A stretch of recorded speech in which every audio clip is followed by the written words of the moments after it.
একটি গুরু কীভাবে বাঁধতে হয় তা আমাদের দেখাচ্ছেন শাওন ভাই, মিস্টার কালামিয়া। আসেন না আপনি আপনার কাজ করুন।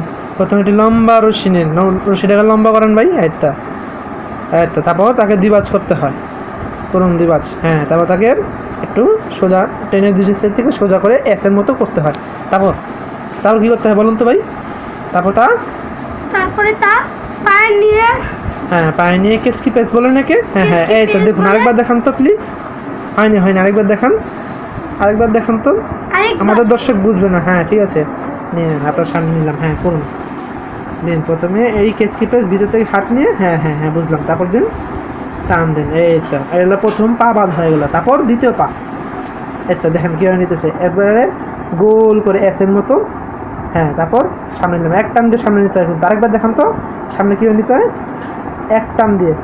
হ্যাঁ, এই তো একবার টান দিয়ে দুই পা একসাথে এসে পড়ে। আচ্ছা ঠিক আছে, তারপর আরেকটা অ্যাস। আচ্ছা গুড। না ওটা অ্যাস না, এটা আরেকবার কী দেখাবেন?